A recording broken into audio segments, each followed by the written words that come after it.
The following story took place in Norway in 2015. If the wording seems a bit off, it's because the story has been translated. I was called in for a night shift on Saturday at the gas station that I used to work at. I'm 19 years old and a guy. I'm pretty short, like 5'6", but I weigh around 190 pounds. Because my lifestyle almost only aims for both powerlifting and bodybuilding, depending on which time of the year it is, I got really mad that I got that shift because I need a good night's sleep. But whatever, I needed money anyway. I shaved my head clean like I do every second day while keeping my full beard and packed 3 decent meals for the shift.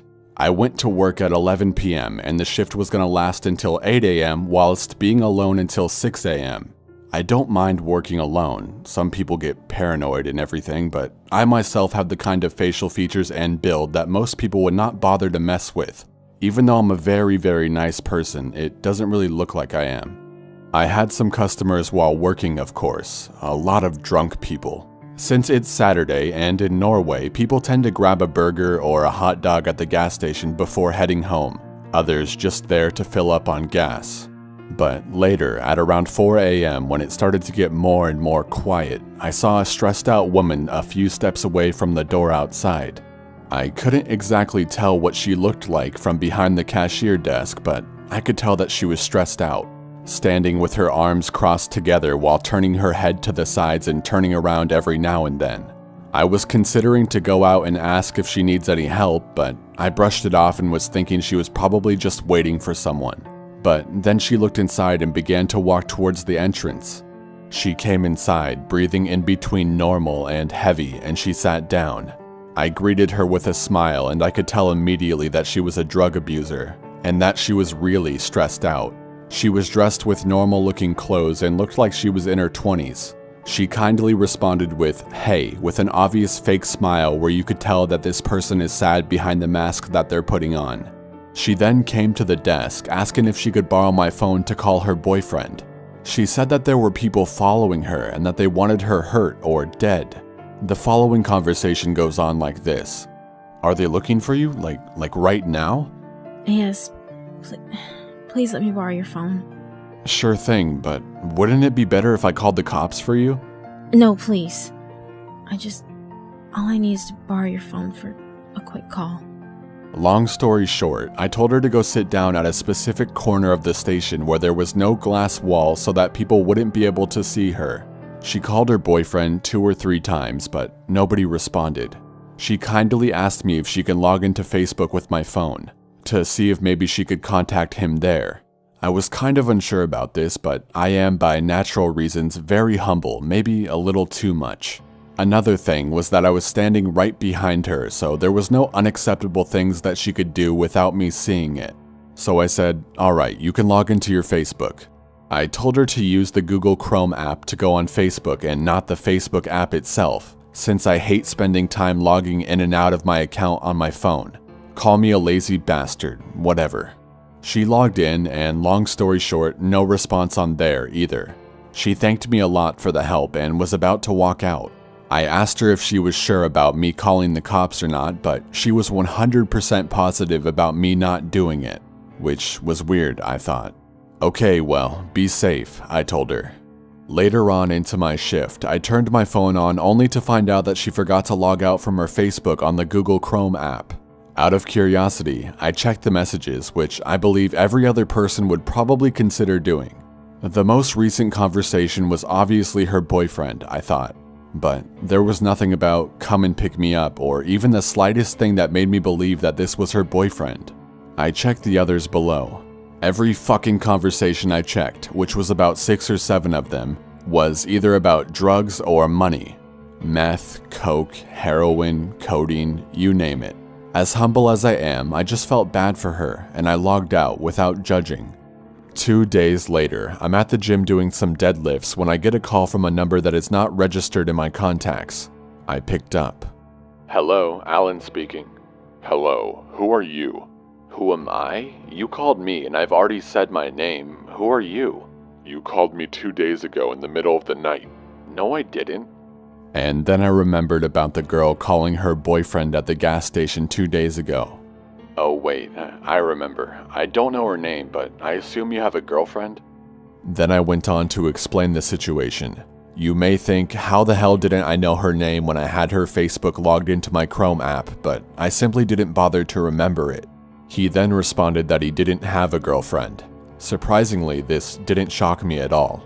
I could tell that she was full of shit when I saw the messages with my own eyes, but I pretended like this was something that came to me as a surprise. Oh, really? Well, that's what she told me, and I tried to help her out after that, which I've already explained to you. What do you know? What do you mean, what do I know? Has she told you anything? If so, I need to know right now. I was really starting to get pissed off. First of all, I was being mixed into some bullshit for no reason now.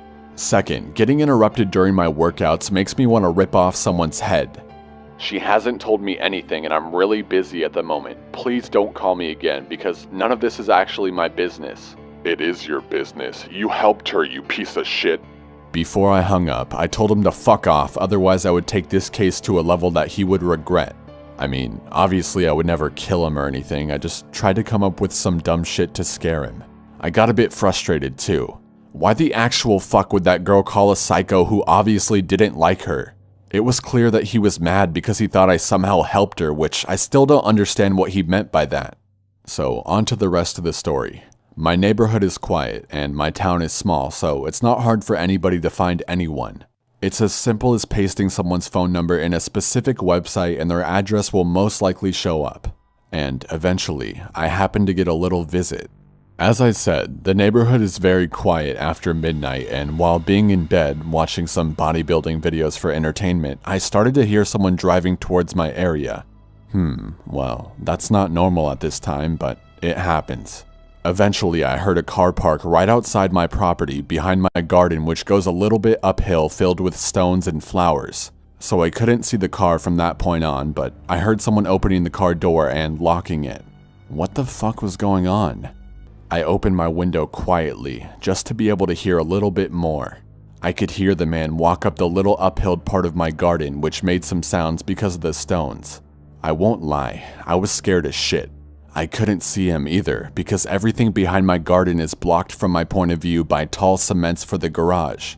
The garden uphill leads to the balcony where a big glass wall is, and that's where my little sister's room is. I went to the exit of my door and quietly walked out. I walked to the cement stairs at the side of my property, which leads me to the exact same spot as him. I could hear footsteps, and I quietly walked up the cement stairs. Then I caught a glimpse of the guy. Probably the guy I was speaking on the phone with. Keep in mind, I still don't know what the hell he wants from me and why the fuck that junkie woman called him in the first place at the gas station. I know nothing. My adrenaline was high, but got almost to its peak when he was right outside my little sister's glass wall. I was scared, but also really pissed off. No way he's going in there or trying at all.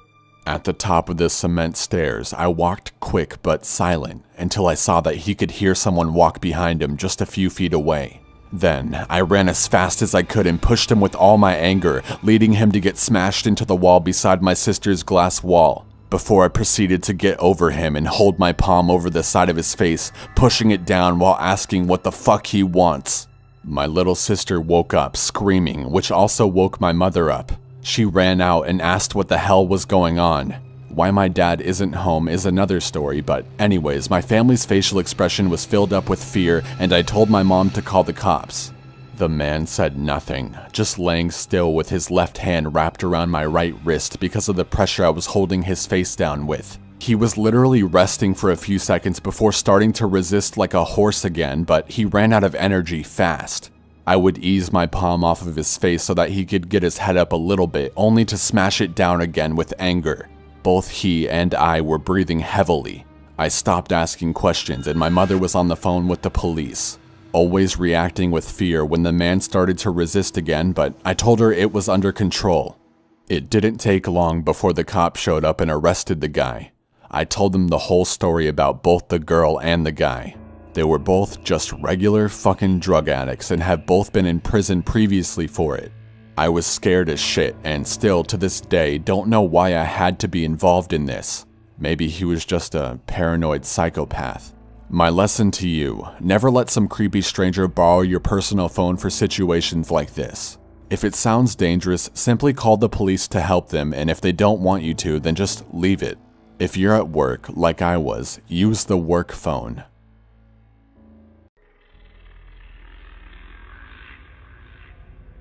My girlfriend and I had driven down a dirt road, an old dirt road, that ran beside a lake on one side, with mountains on the other.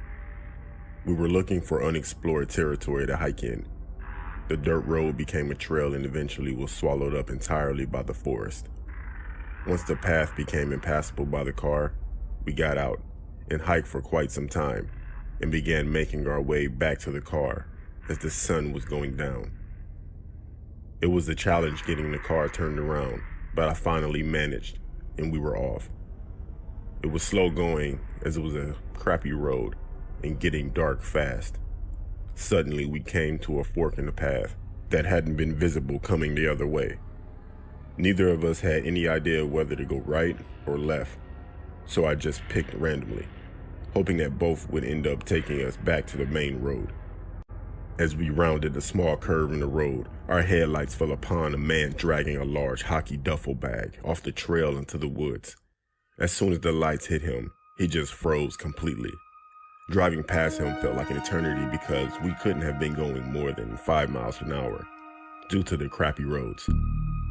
My girlfriend and I didn't say a word to each other until we were well past this guy, at which point we were like, what the hell was that?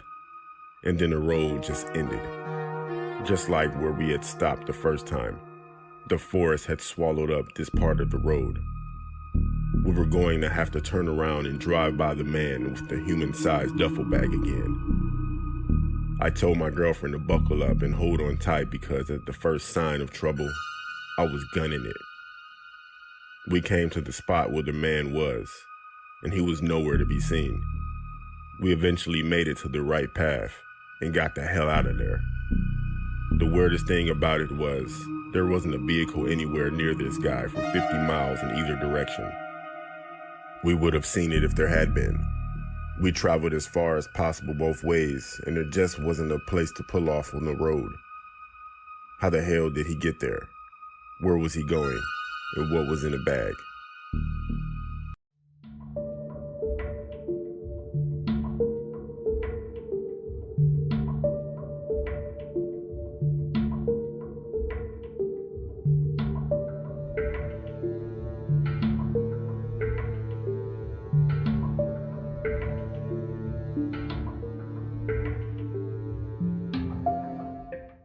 This story is from a female's point of view. When I was in college, I worked in an Applebee's to make ends meet. I worked there from freshman year to senior year, so I had some regular customers. I had one that tipped me the most, and his name was Larry. Anyways, one day, while at work, I received a friend request on Facebook from a guy that was really attractive. I checked his page out before I accepted it, and it seemed legit, and he was in my city. As soon as I accepted it, he messaged me and said, "Hey, thanks for accepting my request." That was usually code for creep when someone does that, but he was cute. I said no problem, and we continued to converse. Eventually, after a few days chatting, we decided to go on a date. I decided to meet at Chili's on a Friday at 6 p.m. because I don't know this guy, and maybe he's crazy. I arrived at the restaurant before him, and I messaged him to let him know that our table was under my name, and he said okay. After about 20 minutes, I messaged him back, but he didn't reply until 20 minutes later telling me that he wasn't going to make it. I was pissed, but I ordered and ate my food. I left and I drove home. When I got to my apartment, I walked up the stairs to get to my apartment and I hear something behind me. I get to my door, turn to my left, and I see a man standing at the bottom of the stairs looking at me. I look closer and I see that it's Larry, my customer at work. I frantically asked him, "What is he doing here?" And he told me it's okay. Always make sure you make it home safe. Then he said, "Sorry I couldn't make it to the date." I said, "What?" I tried unlocking my door, but I dropped my keys, and he started running up the stairs yelling, "It's not what you think." I grabbed the keys, unlocked the door, and ran inside, closing my door behind me. He started banging on my door, telling me he was my best customer and he deserved me. I called the cops, and they caught him outside in my car, just sitting there calmly. After that, I deleted all of my social media and dating apps. Then I quit my job at Applebee's. Ever since that experience, I'm very paranoid of people's intentions, and I always carry a pistol.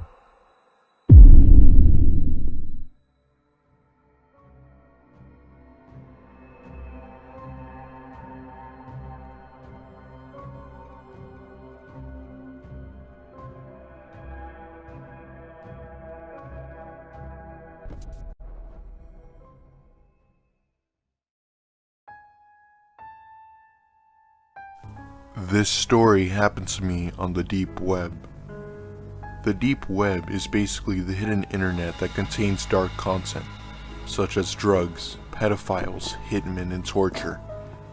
None of that really interests me. The only reason why I was on the deep web was to look for government secrets and stuff like that. After looking for links that had to do with that type of stuff, I eventually got bored and decided to find other things on the deep web.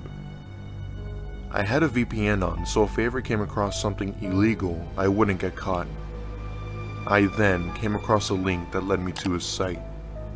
It was called the Devil's Chamber. It gave a description of the website. Basically, it was a snuff film, aka torture and murder films. There was a black video box with a play button. I was very curious and clicked on the play button. A black screen popped up with a timer and a live chat box with people waiting for something. The timer said 3 minutes till showtime. I got curious and typed in the chat what everyone was waiting for. They all said, a murder live stream. I didn't like this and I put my cursor over the X. But as soon as I was gonna click out, text appeared on the black screen that said, "It's showtime." I watched and waited to see what was going to happen. Just then, a screen appeared with a woman tied to a chair in a dimly lit room with a door. Then, someone with a mask appeared on screen as well. The person in the mask stared at the camera and said, "It's time for pain." He then opened the door and closed it behind him. A few seconds later, he came out with a dog tied to a chain. The dog was barking like crazy in a really aggressive way. It was a pit bull, and I knew what was about to happen. The pit bull lunged at the woman, attacking her while still tied to the chair. She was screaming in pain as the dog was biting and chewing her apart. A few minutes later, she stopped screaming, and she was dead. The person in the mask then walked out of the room with the dog, leaving the woman whose flesh was literally torn apart. I closed out immediately and deleted the Tor browser. I will never, and I repeat, never go back on the deep web again.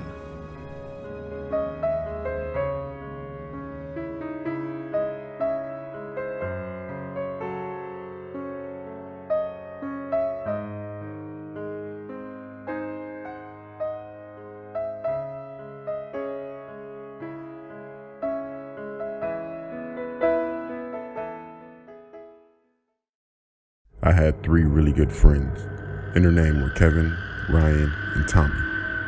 Every summer our parents would take us on a vacation. We always stayed in a remote cabin in the forest of Minnesota. The cabin was located on a large island in the middle of Lake Vermilion. Eventually, when we were old enough, our parents let us go to the cabin on our own for the first time. When we got there, we parked the car on the gravel road beside the lake. Then we had to take a boat across the lake, about half a mile to reach the cabin. There were a few other cabins on the island, but they were all at least half a mile away. The cabin was quite small and only had a kitchen, a bathroom, and 2 bedrooms. At night, it was pitch black. There were no street lights for miles, and the only light came from the moon. There were no curtains on the windows, so when you were sleeping at night, you could see the moon shining down on the trees and the lake outside. On the third night of our trip, we set up a campfire by the edge of the lake. The moon was full and a pale white glow was shimmering across the lake.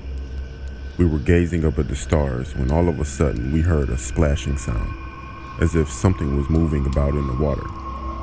Ryan suddenly stood up and pointed, saying, "What the hell is that?" We all looked in the direction he was pointing, peering into the darkness. After a while, I couldn't make out what he was pointing at. I'll never forget the feeling of terror that came over me. The hair on the back of my neck stood up, and goosebumps appeared on my arms. I was paralyzed in fear. Out in the middle of the lake, there was a woman's head. It was just floating there on the surface of the water, staring directly at us. She had pale white skin and long black hair. Her hair was matted to her face. The rest of her was submerged or not even there. We tried to tell ourselves that it was just a loon. They are black and white birds that hunt at night, diving deep into the water. It didn't look like a loon, but that's what we tried to convince ourselves it was. We threw some more wood on the fire and tried to forget about it, but it still gave me the creeps.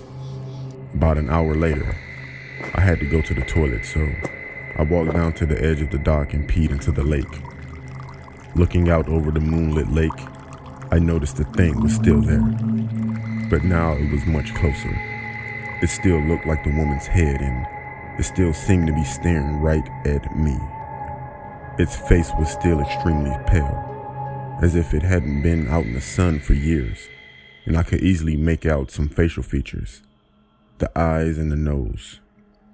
A feeling of incredible unease came over me as I realized it couldn't be a loon. There was no way a loon could just tread water for that long. There were no ripples around it either. It wasn't moving at all. It was just standing there, stiff as a board, submerged in the water.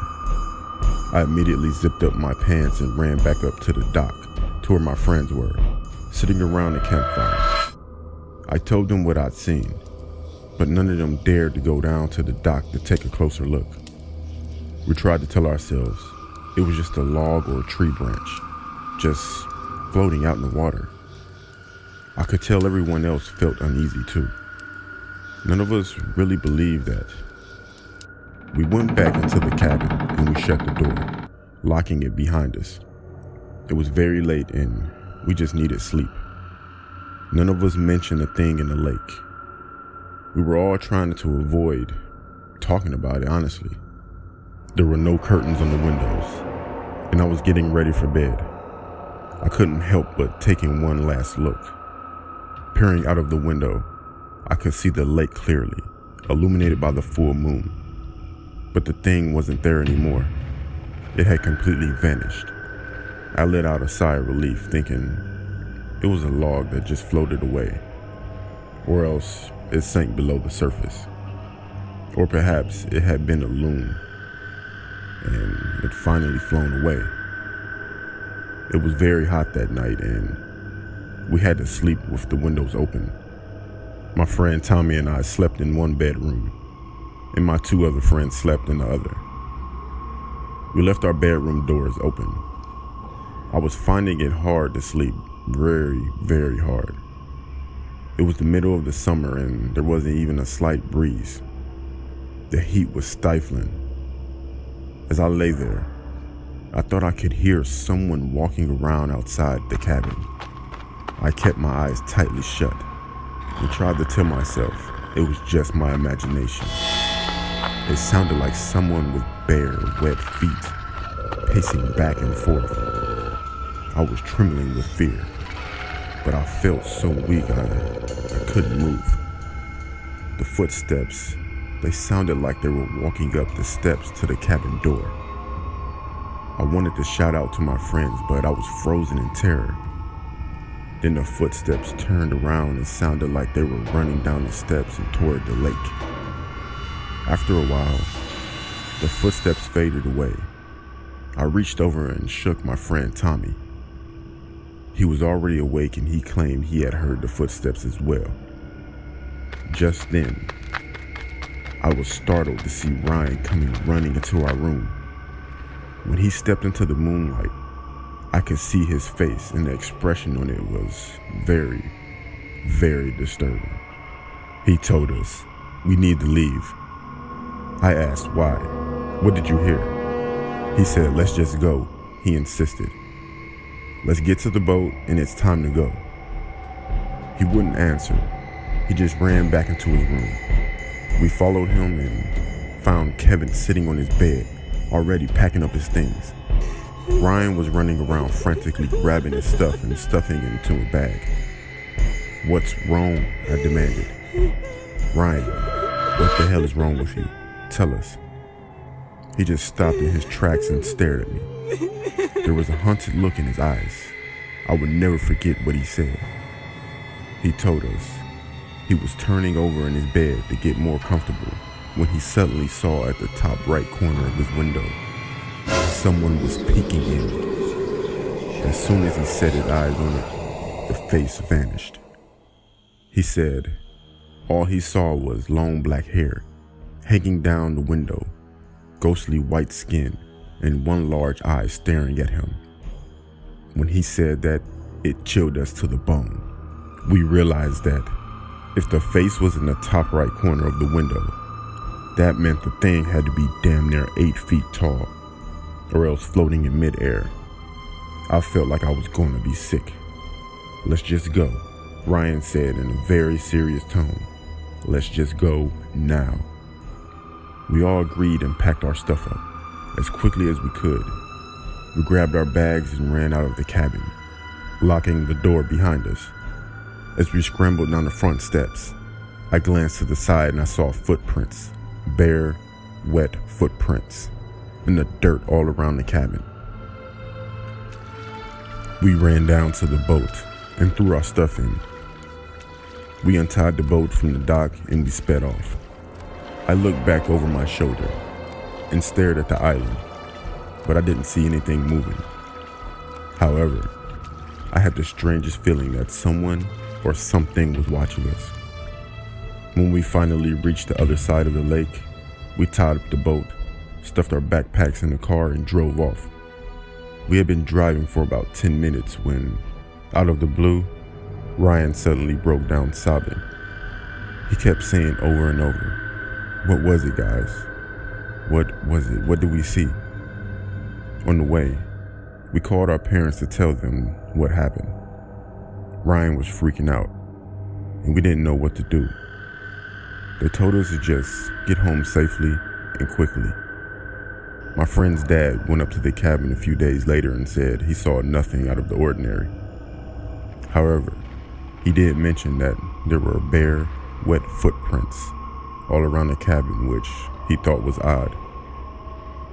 Whatever Ryan saw in the window really hit him hard. After his breakdown, he had trouble sleeping and ended up having to go into therapy. They gave him some pills to calm him down and allow him to get a decent night's sleep. As time went on, he recovered and ended up being fine. But to this day, he still can't sleep unless the curtains on his window are completely shut. This happened to me in 1970s. To be exact, it was November 23rd, 1971. I was 20 years old at the time and was really down on my luck. I was living in Portland, but I'm from Seattle, and I'll be going home very soon. I had lost my job and was about to be evicted from my apartment because I couldn't pay the rent. I will be flying back home to stay with my parents until I could find a new job or somehow get the money for my apartment, which would be very unlikely. I had one night left in my apartment before leaving. I didn't feel like staying home, so I decided to go for a walk and have a drink in a bar. On my way to the bar, I stopped at a convenience store and purchased a lottery ticket. I walked down the street and entered a nearby bar, where I ordered myself a beer. Not long after that, a man came inside and sat next to me and ordered a drink. We got to talking about life and just general conversation when he mentioned he was going to a flight the next day to Seattle. I laughed and asked him, "Wait, flight 305? He laughed and said, "Yeah, that's the one." He asked me why I was heading there. I told him I had money troubles, and coincidentally, he said the same thing. He seemed like a nice guy. We talked for about another hour before he decided to call it a night. Unfortunately, I never caught his name. I was about to leave the bar myself shortly after that when I heard over the TV that the lottery numbers would be announced. I decided to stay and check if I had won. Why not? And would you believe it? I won $15,000. Of course, I was beyond belief with shock. And of course, I wouldn't need to go back home because I had money now. The next day, I saw something on the news that a flight had been hijacked and the plane was being held at ransom. It was the same flight I was going to be on. And I couldn't believe it, but the sketch of the guy they described who took the flight hostage was the exact same man I had been talking to in the bar. He used the name D.B. Cooper. If you didn't know, he threatened to explode the plane with a bomb unless he got $200,000, which he did, then jumped out of the plane with the money and parachute and was never seen again. I didn't know why, but I never said anything to anyone. Even if I could, it's not like I knew his real name. It was such a scary coincidence that the only thing that stopped me was the reason why I was in that predicament anyway. I needed money, and then I got some. It's strange how everything works out in life. When I was 17, I didn't have a driver's license. Most of the time I walked or hitchhike. There was this one night. There weren't that many cars on the road, and it was very cold. And this man pulled over. When the guy pulled over, I took a good look at the guy and figured I could take him if he tried anything. He was on the slender side and had a strange frailness about him, even though he looked healthy enough. I got into the car after we agreed on the destination. We exchanged names and I warmed my fingers up in front of the heating vent. He spoke quietly, asking a few questions along the lines of, was I local and how did I like living there? He said he only been here for a few months, but found it beautiful and hoped he could find happiness there. That comment struck me as a little odd, but I brushed it off.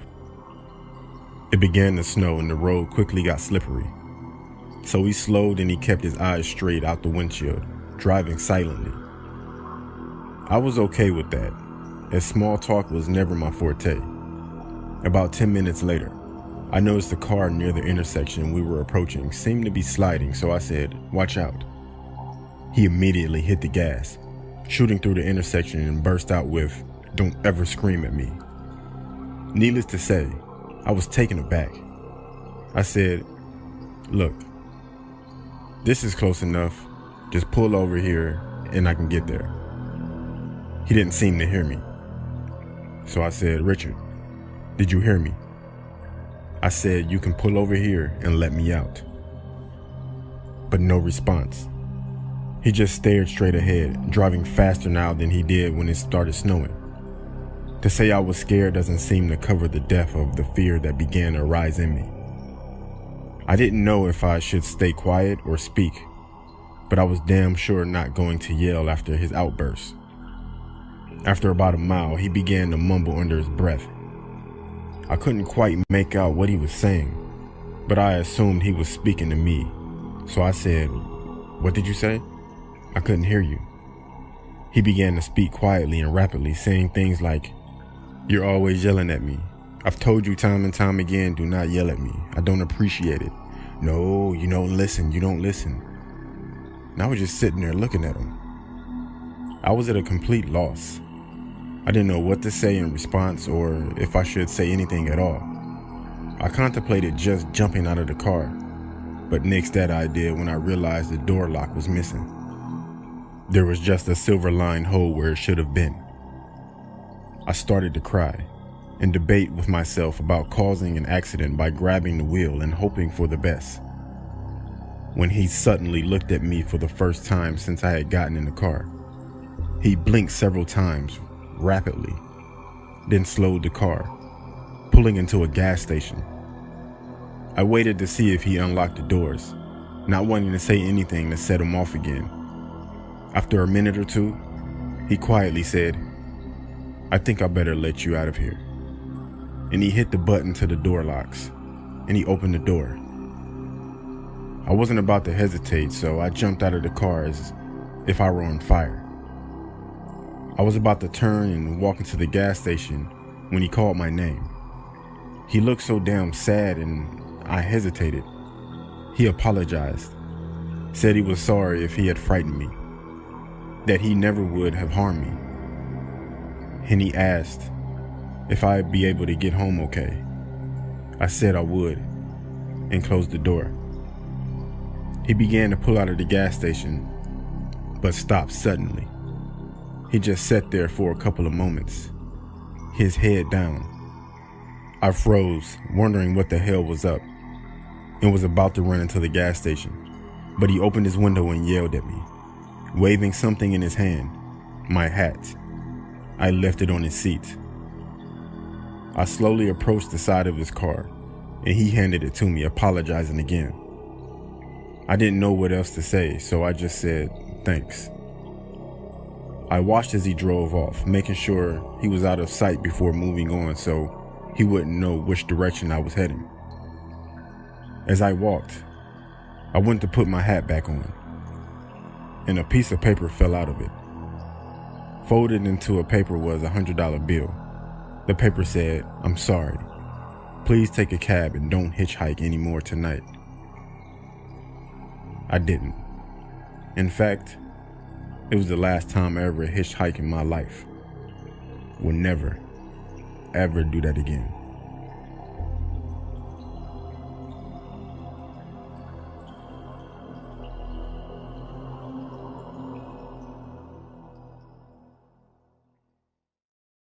One evening when I was in my junior year of high school, my mom and dad went out, leaving me home alone. I had a lot of homework to do, so I spent the whole evening sitting at a desk in my bedroom. My parents left the house around 6 p.m. When I was doing my homework, I put on my headphones and I listened to loud music. There was a big storm that night, and my desk was facing the window, so I could see the rain and the lightning outside. My parents got back around 11 p.m. When I saw their car drive up, I took off the headphones. As soon as my mom opened the front door and came inside, I heard her shout out my name. "What on earth happened in here?" she demanded in an angry voice. Confused, I ran downstairs. My mom was standing in the hallway with a furious look on her face. She pointed at the floor and yelled, "Was this you?" I looked down and I saw that the carpet was covered in muddy footprints. "I have no idea how those got there," I said. "I spent the whole night at my desk doing my homework." I watched as the look on her face changed from anger to confusion, and then to fear. We both realized at the same time that someone else must have been in the house. We followed the trail of footprints, trying to make sense of the whole situation. They started at the back door, which we usually left unlocked. Then we noticed something else. The footprints started at the back door, but there was no trail of footprints leaving through the back door. All of a sudden, we hear something loud, a pounding noise that echoed throughout the house. Then the sound of the front door being wrenched open and slammed shut again. We all ran into the garage and locked the door behind us. My mom took out her cell phone and called the police. She told them to come quickly as she shouted that someone's in our house. After what seemed like hours, a patrol car arrived with 2 police officers, a male and a female. One officer stayed with us in the garage, while his partner went through the house, searching room by room.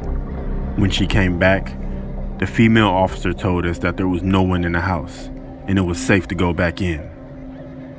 As we were all breathing a high sigh of relief, she asked, Whose bedroom is upstairs on the left? My parents looked at me. It's mine, I told the officer. She asked us to follow her.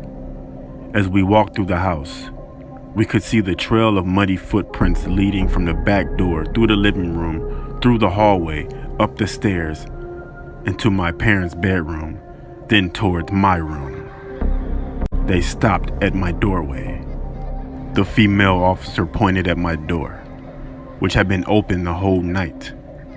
Scrawled on it in black marker was the following: 8:47, I see you. 8:53, you forgot to lock the back door. 8:59, you seem focused.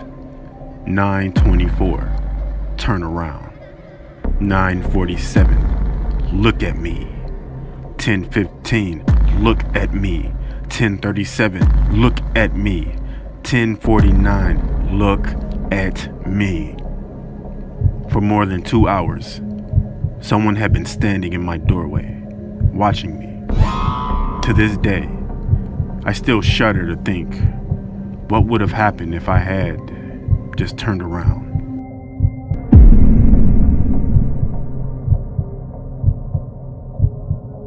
This story happened about 3 years ago. When I was 16, I had my first boyfriend, Ben, who just so happened to be my next door neighbor. For the first few months of dating, we were going fine, up until I had dinner at Ben's house one evening. His dad, Graham, gave me the creeps. From the first moment I ever met him, he was creepy to me. He shook my hand tightly and had a big grin on his face with his big bulging eyes. At the dinner, I swear Graham never took his eyes off of me at all. Every now and then, I would glance over to see if he was still staring at me, and of course he was. From then on, I spent more time around Ben's house. We would watch movies in his room, play video games, or just study homework. Whenever I was at Ben's house, his dad would always be lingering around. Like he would always burst into the bedroom without knocking, asking things like, "How's everything?" or "I thought I heard you calling me." Basically an excuse to come in. It's like he wanted to catch us doing something, if you know what I mean. And whenever I would go to the bathroom, of course, he would try and come in, even though the door was locked. He would knock and say, "Oh, I didn't realize someone was in the bathroom." This creepy stuff went on for a while, maybe about 2 months, but there was just one incident that really scared me. Ben asked if I can go to the basement and grab a couple of pops.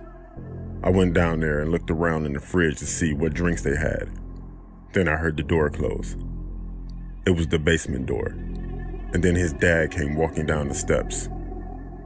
He asked me what I was doing down there, and I told him I was just grabbing some pop for myself and Ben. I smiled and walked past him and headed up the stairs. I tried to open the basement door, but it was locked. His dad locked it behind him. I turned around and said, "Sir, could you help? The door is stuck." He didn't reply. I went back downstairs and I saw his dad with his top off, rolling a can of Sprite on his body, saying, "It's a hot day, isn't it?" I was extremely uncomfortable, and I asked once more, "Could you open the door because it seems to be stuck?" I didn't say lock because I didn't want him to know I was uncomfortable. I could hear him really close, breathing in through his nose. As soon as I got the key, I walked up the stairs to open the basement door. I just left at that point, and I went home and cried in my bedroom. I never told anyone this story, and I broke up with Ben shortly after this incident. We lived there for 2 more years after that, until we moved away. Every now and then, I would see his dad in his garden or something, and he would always give me that same creepy smile like he did in the basement. My name is Chris, and this story happened to me last year when I was traveling with my dad across the United States. We were traveling in our RV. We were visiting Nevada. And of course, we had to go and check out Area 51. By the time we got there, it was pretty late and quite dark out. So we thought we would just park the RV, sleep, and check it out in the morning. That night, I think around 1 a.m. my dad was asleep, and I was playing some games on my iPad when I heard some footsteps outside our RV. I took one of my earplugs out, so I could listen better, and it sounded like someone was slowly pacing. I took a subtle peek through our blinds. It was pitch black, but you could kind of see something moving. I woke my dad up, telling him someone is out there. He took a look out the window and then told me to get a flashlight. I asked him, "You're not going out there, are you?" In a concerned voice, of course. But my dad said, "We have to see what it is." Nervously, we both went outside. We shined our light towards the figure. It looked to be a man with his back toward us. My dad spoke out, "Hello?" No answer, or even any movement. My dad spoke again, "Hello? Can you hear me?" As we slowly got closer, you could see the man was wearing some kind of gown, like a hospital gown that patients wear. The man was still unresponsive. We got close enough to tap him on the shoulder, and the man slowly turned around. He looked kind of pale, as like a ghost, and his eyes were black, like they weren't even human. He stared right at us, and my dad stepped back in shock. Then we heard a noise. It was more footsteps. My dad shined his light in a direction, and what was right in front of us were more men in patient gowns, black eyes, looking right at us. Me and my dad ran back into the RV and drove as fast as we could away from Area 51. We spent the rest of the night in the motel we found. We never went back to Area 51 after that. A few years ago when I was in college, I would take odd jobs to pay my half of the rent. One day in particular, I was babysitting a set of twin boys that were 3 years old. The mother told me she hired me because she would only hire men due to her crazy ex-husband. I was confused when she told me that, so I asked why. She showed me a picture of him and said not to answer the door for him, don't let him in, and to not let him see the kids. I just said okay. I thought she was being dramatic, but I went along with it. After she left, the kids seemed harmless, so I told my girlfriend to come over. After that, there was a knock at the door. I figured it was her, so I opened the door. It was the ex-husband. This guy looked a lot scarier in real life than he did in the pictures.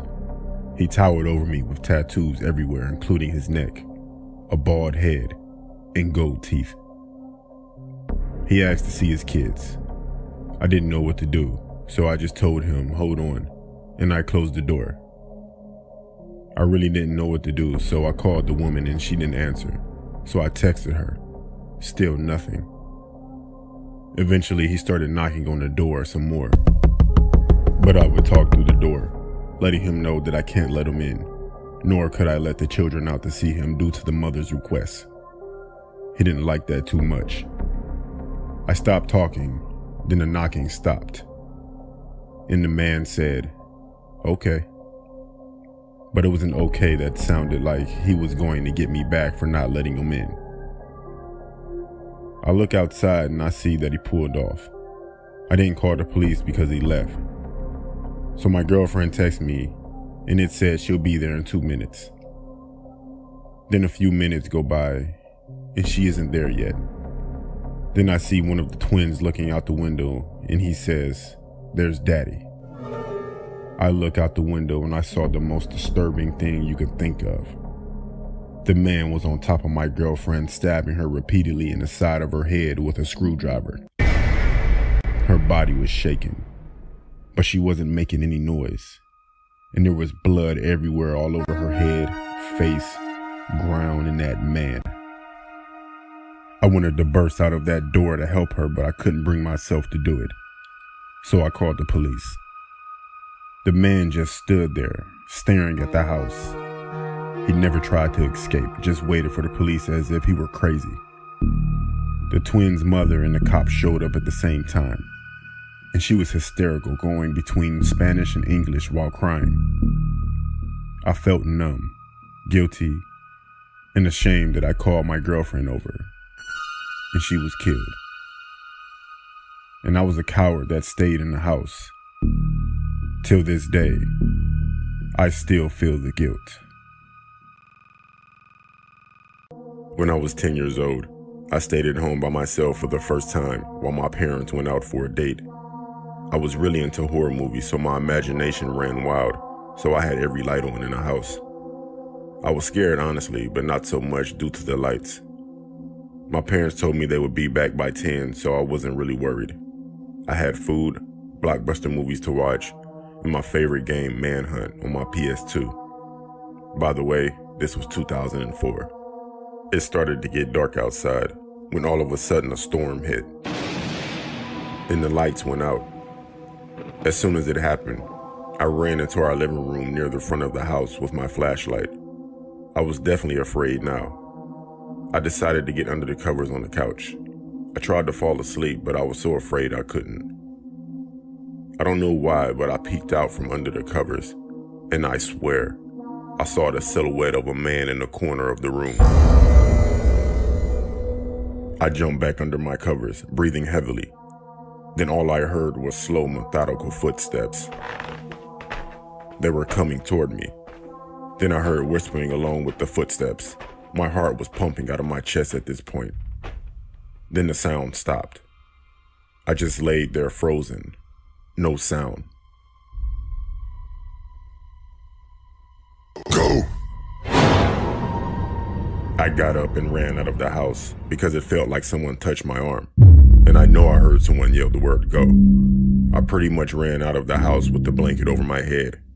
I ran to my neighbor's house. I told them what happened and they called the cops from their cell phones. My parents arrived a little later than they expected due to bad traffic. They seemed angry about what happened.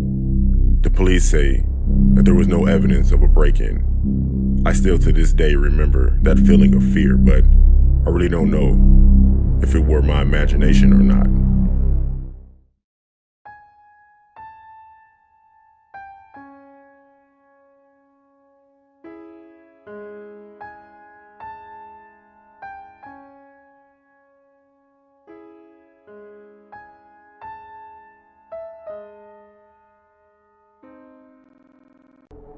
About a year ago in my final semester in college, I worked at a department store in the mall.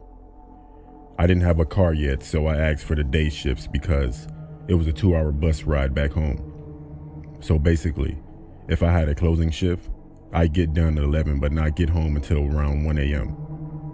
But sometimes I'd be given a closing shift, much to my annoyance since I had class at 6 a.m. And my mother worries about me because who wants their kid on public transportation at night? My managers, being the jerks that they were, gave me a week of closing shifts, knowing my situation. I was pissed, but whatever. So one night, I had just finished my shift and I got on the bus.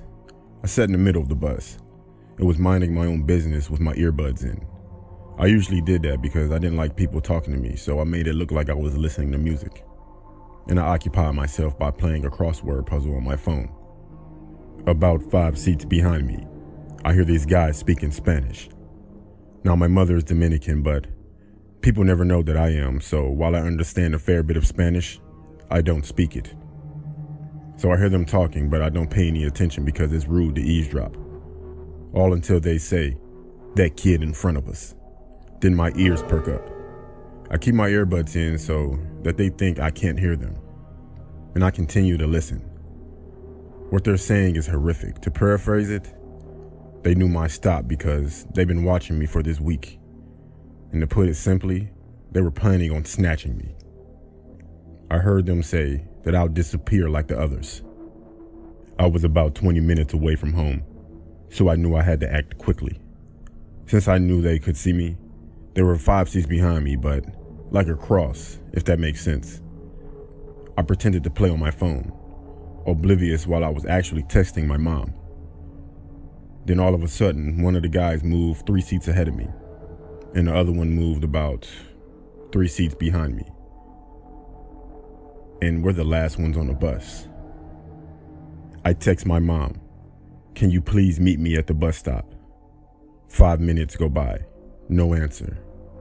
We're getting closer to my stop, so I decided to call her cell. No answer. I'll call the house phone and she finally answers. At this point, it's about 12:30 a.m., so she was asleep. I try to talk as calmly as I can. This was our conversation. "Hey, Mom, did you get my text?" No. What's up?" "Oh, I sent you a picture of these jeans I'm going to order online when I get home. I really need your opinion, so I really need you to look, since the sale ends at 1 a.m. She gets the hint that I need her to look at her cell phone, so I say goodbye and I hope for the best. I tied my Adidas very tight. We get to my stop, and I see my mom's car. I stand up. Then the man in front of me stands up. Then the guy behind me stands up. I snatch my stuff and I sprint to the door, and I got off the bus, with both men behind me, both yelling at each other to grab me. I didn't even look behind me. My mom sees the whole thing and jumps out of the car. I yell at her to get back in the car, because they couldn't catch me. I hauled ass. I jump in the car and I tell my mom, "Just go." I look in the rear view and I see the guy staring at the car. The next morning, I called my job and I tell them that I quit. No more public transportation for me. Thanks to my mom for teaching me Spanish, and thanks to my mom for getting the hint. It was about 3 in the morning and I was on my way to my job at my local McDonald's to open with one of my favorite managers there with me. She told me to text her when I got there so that she could let me inside. Once I pulled in, I noticed a man standing outside of his car in the farthest corner of the parking lot. He was shooting me this sort of menacing stare. Let me point out that it's completely pouring outside. I was really confused as to why this guy wasn't just sitting in his car. I then parked and texted my manager to let me inside. Seconds later, I noticed her at the door opening it for me. Upon walking up to her, I say my usual good morning. I was stopped mid-sentence by her rushing me inside and saying, "Did you see that guy outside?" I told her yes, and she proceeded to help me refill sauces, napkins, and things like that. My manager then told me that she's going to check the security tapes just to make sure that everything during the period that the restaurant was closed was okay. Minutes later, my manager called me into her office for whatever reason. She told me to look at the screen, and it showed that the same man was standing outside. The time was 12:47. She then fast-forwarded the tape to reveal that the man had been standing outside the entire time up until now, and at this point it's about 3:50 a.m. I ran to the front lobby and I noticed him still standing over by his car. I figured, or was hoping, that he was probably just on something and he was waiting for us to open so that maybe he could get breakfast. I resumed filling sauces again and making sure everything was in working order, until I was abruptly interrupted by banging at the front door.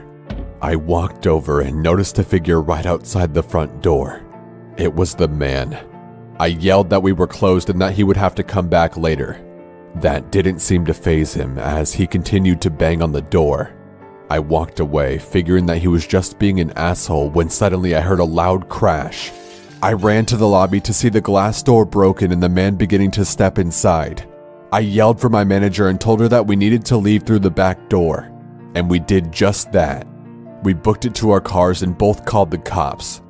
They arrived in about 15 minutes and came outside the restaurant with a dirty-looking man in cuffs.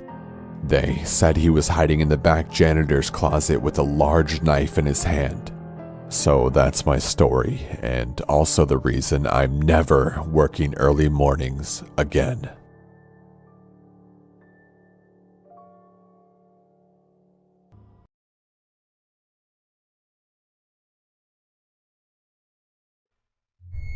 It was my first Halloween living in my own house away from my parents.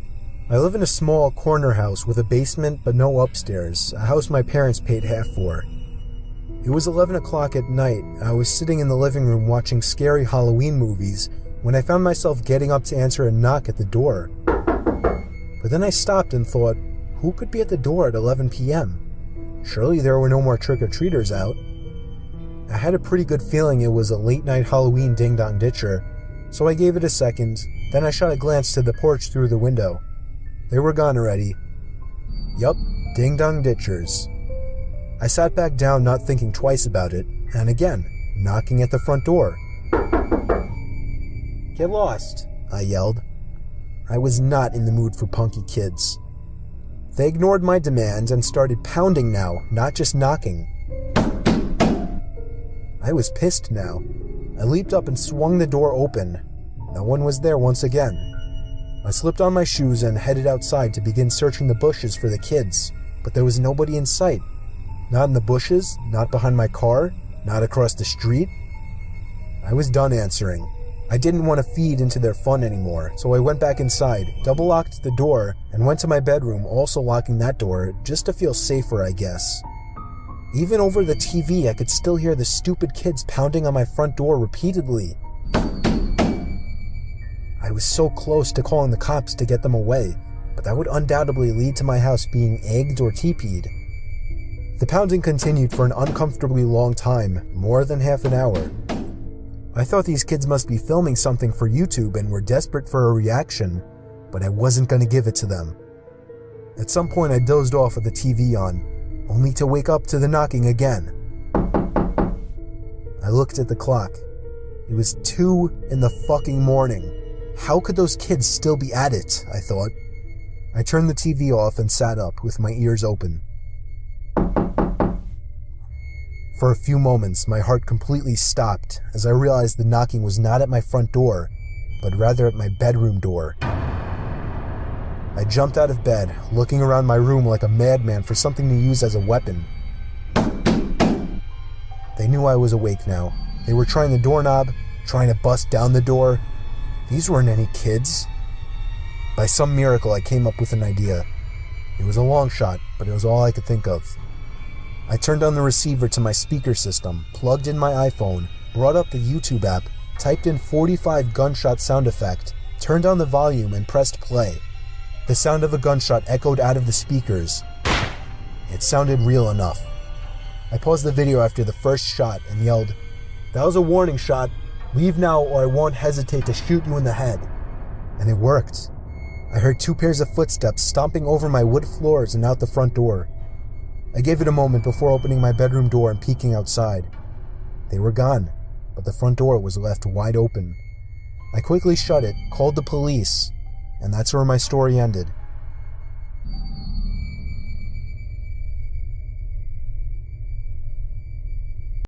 To add a bit of backstory, I was an active duty Marine a year prior to this story happening. Granted, we're trained to take lives and deploy to other countries to fight. Sad to say that I never got the opportunity to deploy, but if I wasn't trained as a Marine, I honestly think I wouldn't be here telling this story. Now, onto the story. This story took place last year on a cool summer night here in Arizona. I just got off from work and took a coworker home from a late night dinner after the shift. I passed by a gas station after I dropped her off. I was working 2 jobs at the time, so it was already late, around 2 a.m. I knew an energy drink would help me wake up tomorrow morning for my next job. So I was slowly pulling into this empty gas station. I noticed no other cars anywhere. That's when something caught my eye as I was pulling up in front of the entrance. There was a shadowy figure that suddenly pulled up along one of the walls of the gas station and kept creeping along the walls, getting closer as I pulled up. There was some sort of shadowy figure that suddenly pulled up along one of the walls of the gas station. It crept along the walls, getting closer as I pulled up and turned off my car. But at the time I couldn't care less because I was tired and I figured he was just a drunk and about to ask for change or something like that. I saw the outline of his face as he pulled away from the shadows. He opened his mouth to say something, but before he could say anything, I cut him off and said, "Hey, I'll be right back, sir." He just kinda stood there and stared at me as I walked into the gas station. I wasn't even thinking about him because I was tired and just wanted to go home. I swooped up my favorite energy drink and walked up to the cashier. I paid for my drink in a matter of a minute as the cashier wasn't really in any mood to make any small talk. I pushed the entrance door open and I noticed that the man was no longer there. I was looking around for the man as I approached my car to only see him coming from the dark corner again. But something seemed off about him this time. I didn't care to stick around to see what was off about him and went to open my car door. Then I heard rapid footsteps approach from behind me. I turned around as fast as possible to make eye contact with him. He was just staring at me less than an arm's reach away. Every option suddenly ran through my head, screaming at me to just get in the damn car and slam the door. But he was already too close for me to try anything without him trying to do something. So I wanted to try and create a peaceful conversation as a desperate attempt to try to get this creep away from me. I said, "Oh, hey, it's you again. Is there something I can do for you?" His whisper had a scratchy tone to it as he said, "Got any change?" I was actually thrilled. I was happy because I could just give this creep some money as a peaceful resolution. I said, "Sure do. Hold on, I'll dig it out for you." By the time I grabbed a fistful of change as I leaned into my car, I heard the passenger door behind me open, and then I felt a handful of my hair get pulled into my driver's seat. My hair got yanked back really hard as he whispered, "You fucking scream or yell and I'll fucking kill you." Then I felt a knife slowly glide over my throat. He then whispered, "Understand." I carefully nodded up and down. He then replied, "Now we're going to New Mexico. Don't do anything stupid or I'll cover your car's interior with your blood." At the time I was thinking, fuck, this can't be fucking real. So I had to think and relax. That's one thing my commanding officer said in the Corps. The key to victory is a clear conscience and a cool head. So I asked him, "Okay, how are we doing this? You just gonna give me directions?" I then felt his grip on my hair loosen. "Good, smart kid. I hate when they beg me to let them go. Now use your GPS or whatever." His knife was still gently pressed up against 70% or so of my throat. So I told him I was slowly going to reach into my glove compartment for my GPS. Then I asked him where in New Mexico we were going. He laughed and told me to just shut up and drive. Why was he laughing now? This guy was a complete psycho. I was there driving and praying in my head for a chance to open where I would be able to fight back. I could tell that his knife was starting to get loose around my neck for every 5 minutes or so that I drove. The knife at the start of this drive was at about 70%, but now it was at around 50%. I had to make a right at the intersection. Finally, I saw an opportunity. I saw this Ford Ranger pickup truck coming down the road I was supposed to join on. In my head, I asked myself, "Do you really want to die a coward?" Then, as I saw the Ford Ranger approach at a rapid rate, I pressed all the way down on the gas pedal. Then, boom. All I remember from all the commotion is the guy leaning back as I slid my hand under his wrist of the hand that was carrying the knife and pinned it against the steering wheel of my car. I can hear the horn blaring, attracting more attention. He let go of the knife and ran out of the car as the intersection made itself known to me again as my surroundings were no longer blurry. I wanted to run after him, but the driver of the Ford Ranger grabbed me and said, "Hey, what the hell happened? Do you have insurance?" I was trying to push through the guy to catch that fucking coward, but the only words that escaped my mouth were, "Don't let him get away!" That's all I was yelling as I saw the dark silhouette of the man disappearing into the darkness. I told the police everything when they arrived. I did everything you're supposed to, but nothing really ever came of it. And they didn't see anyone matching my description of the man. I now carry my gun on me and a few knives, so I will never be the victim of something like this again.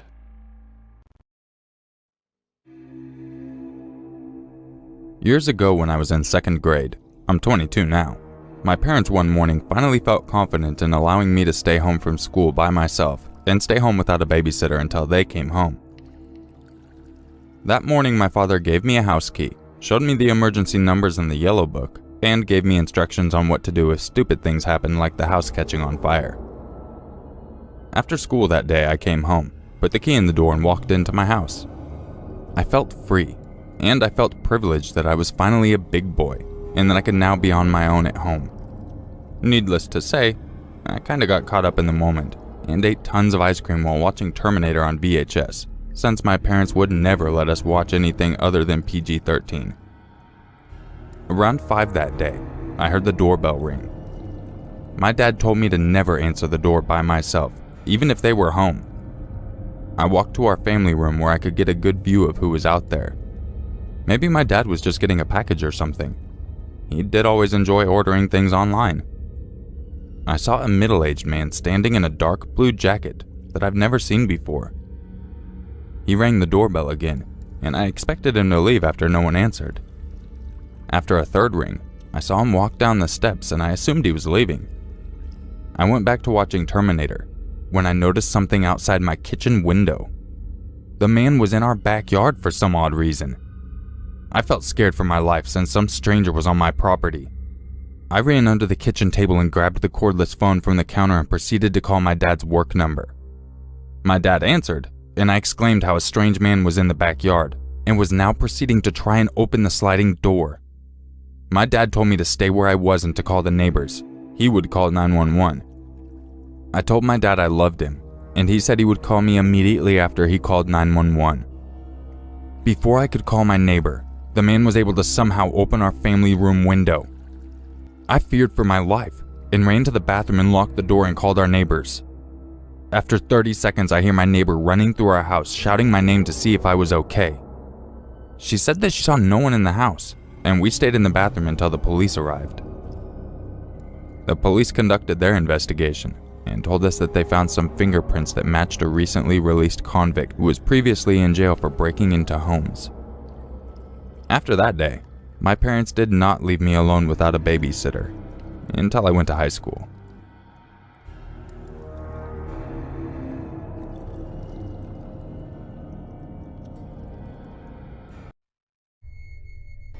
Back in 2008, Cloverfield was one of the biggest movies of the year, and I desperately wanted to see it. Most of my friends had already gone to see it, which upset me given that I didn't want to be seen going to the movie theater alone.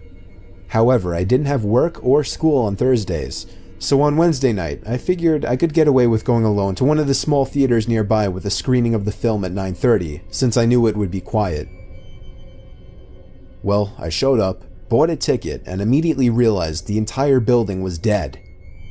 I entered the theater, and much to my surprise, there was not a single person in there. There were 2 large sections of seats in the theater. I sat in the bottom row of the upper section, which was seated just behind a tiny wall. During the quiet parts of the movie, which were very few, I kept thinking that I was hearing something coming from behind me. It was almost like I was hearing a voice. Is someone there? Nothing. I felt like the sounds were just getting louder and closer, but I kept turning around and didn't see anyone. I felt like I was losing my mind. Eventually, the sounds became so loud that it was evident it was a crazed whispering. I was about to nope the fuck out of there, but when I got up and took one last look behind me, a figure popped up quickly from behind the seats just 2 rows up from me, arms flat to their sides and just facing me like a stiff statue.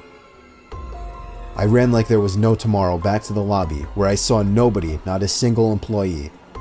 I kept running to the car, took a few seconds to catch my breath once inside, and drove back home. I tried calling the theater that same night. I never got anyone to answer. I didn't bother the next day, and I just tried to let it go. It still freaks me out beyond imagination to this day.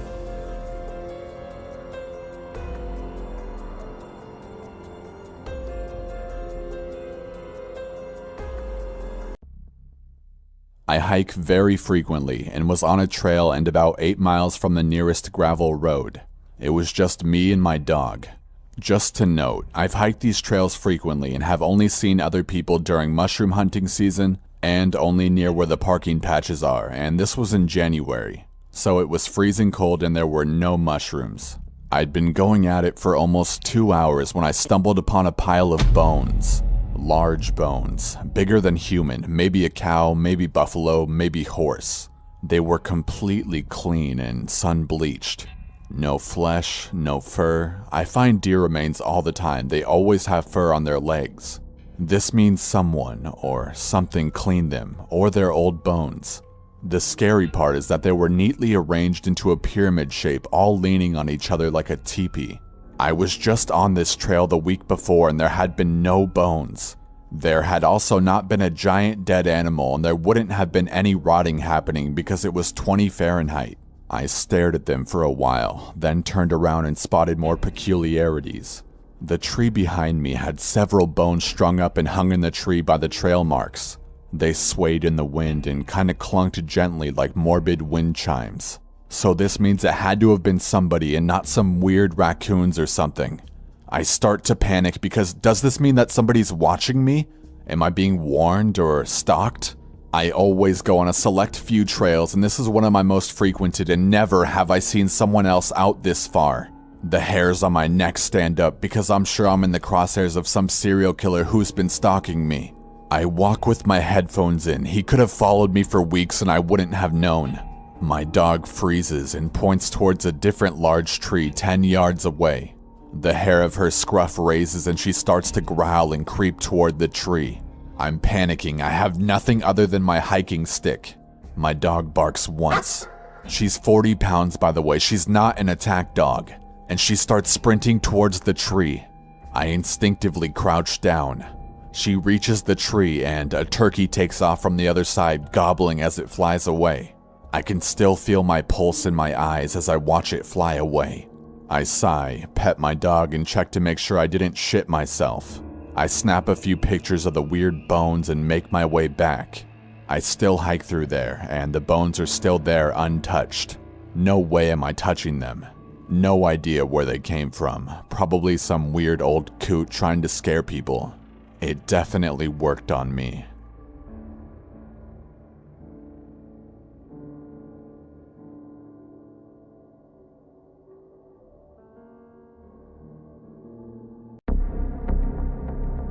When I was just a little boy, I had an imaginary friend. Well, at least I thought he was an imaginary friend. Today, I'm not so sure. I would see him from time to time around my house. He was a man and he lurked in the shadows. He was completely black from head to toe and his skin was charred and pockmarked, like a burnt match. I couldn't make out his face or any other features. All I could see were his red eyes. He had the most terrifying red eyes I've ever seen. And even now, when I think of them, it gives me the chills. He appeared at random and without any warning. I would be playing with my toys and all of a sudden he would be there. He never made a sound. He never said a word. He never did anything except stand there staring at me and smiling. Then he would vanish as quietly as suddenly as he had come. As time went by, I got accustomed to his presence. It got to the point where he would just appear and I would just glance at him, then go back to playing with my toys. I could always feel his eyes as he was just standing ever so close and ever so far away at the same time. My family knew about him, but they never saw him themselves. My mother and father thought it was cute that I had an imaginary friend, but when I described him to them, they got a little creeped out. My sister was the only one who believed me. She's the only one who believed he was real, and she said it scared her. One time, I had just finished going to the bathroom and I started washing my hands. I was standing on a little stool so I could reach the sink. All of a sudden, I saw the man out of the corner of my eye. He was walking up the stairs. I called my sister and told her the man was here. She came running over, but just when I was about to point out the man, he walked backwards down the stairs until he was out of sight. When she left, he came creeping back up the stairs. I gave up trying to show him to people because he clearly did not want to be seen. Eventually, my parents moved out the house. I remember seeing the man with the red eyes watching us as we were moving and the van pulled away. He didn't follow us, and I didn't see him again after that. I dismissed him as a figment of my childish imagination. Years passed and I forgot about him. Then, one night, when I was 16 years old, I was walking upstairs to my bedroom. It was after midnight. As I was walking down the hallway, something emerged from one of the other bedrooms. It stepped out into the light and I realized, to my horror, that it was the man with red eyes. I stopped in my tracks and I froze. My heart was in my throat. He just stood there staring at me. The red eyes burned bright and he flashed me a malicious smile. Then, still staring at me, he slowly walked across the hallway into my bedroom.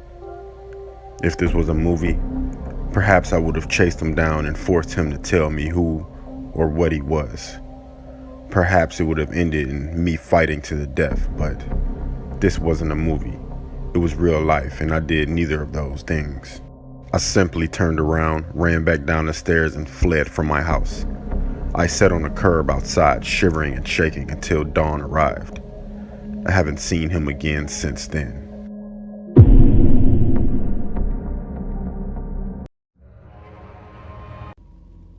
My friend was visiting family in the States.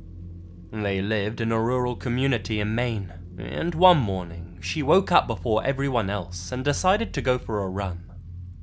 After around 30 minutes, she turned back and started noticing a van following a few blocks behind her. She thought it was strange, so she started turning down a few streets, with the van following every move. She started sprinting, and the van sped up too. She ran to the first house she could find and started banging on the door. No answer. She hopped the fence and started banging on the back door. The dog in the house started barking at her, but still, no one answered. She jumped into the empty pool in the backyard and hid while dialing 911. She could hear that the van had parked in front of the house, and a man started calling out to her, offering her a ride home. The dog in the house was now barking like crazy, and the man left after about a minute. Police showed up and took her back to her family's place. She gave a report, and they identified the van from a nearby HVAC business. It had been stolen earlier that day, and the same man was arrested in the next county at a gas station. I've never been a person to think that skinwalkers are real until 1 week ago. Last week I went camping with my mom and we were in Strawberry, Arizona. We were going to be camping for the weekend starting Friday night to Sunday afternoon. We arrived at about 6 o'clock and it was already dark. My mom started a small fire and we got working on putting up our tents. We got that done about 30 minutes later. We had our dinner, some s'mores, and went to bed. I woke up at 10 as I needed to go pee, so I got out a flashlight and went out to pee. A few moments later, I started walking back to my tent and I heard something scratching on what I assumed was wood. I stopped and I looked around. There was nothing there.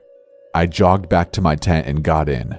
Within a few moments after I got into my tent, I heard the scratching again. It was closer now, way closer. After a minute or two, it went away.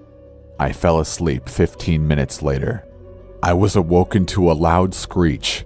It sounded like it was within 20 feet of us. I didn't dare go out there with whatever that thing was. I was still half asleep and I turned on my flashlight in the tent and pointed it to the walls of the tent. Big mistake. It was attracted to my light and walked to it. I saw its silhouette come into view. It was a large figure. Everything about it seemed human at first. Then I noticed the fingers. They had what looked like to be claws instead. The height of it was larger than any person I had ever seen. Its legs were not human-like either. They looked like they belonged to a goat. It started scratching on my tent, making holes in it. I saw a part of the tall figure. Its legs were, as I described before, goat-like. I was paralyzed. The thing scratched my leg while trying to get into my tent and I kicked it. To my surprise, it didn't scratch me again whenever I did that. Then the creature started to shrink. This is the best way I can describe it. And it was what appeared to be a wolf, and it got on its back legs and ran. I shit you not, it ran on its back legs. I got a first aid kit out of my bag and wrapped my leg. The cut wasn't too deep, but it was bleeding pretty good. I got out of my tent and went into my mom's tent. She was awake and as frightened as I was. Within 15 minutes, everything was in the car and we got out of there. It was probably 3 in the morning whenever this happened, and we got home at about 5 in the morning. Let's just say I'm not going camping again for a while.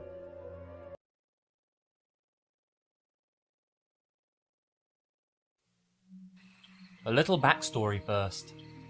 This happened about 4 years ago.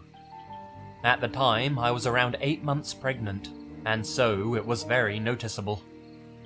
It was mid-December, and I was doing a little Christmas shopping at the mall at around 9 PM. I finished up my shopping and headed out of the mall towards my truck. There's a road that goes around the mall, and the parking is on the other side of this road. Therefore, you have to cross the road to get to the parking area. As I'm leaving the store, I happen to notice a man standing in the middle of the road. He looked in my direction and made eye contact. I looked away and kept going. At this time, there are 2 men who walk straight past him and walk into the mall. He never looks at them or says anything to them. He just keeps his eyes on me. I noticed that he started to walk in my direction, but I just keep on strolling towards my vehicle. Then I hear, "Excuse me, can you help me?" Being Southern has its downfalls, and one of those is having it ingrained in you to be polite.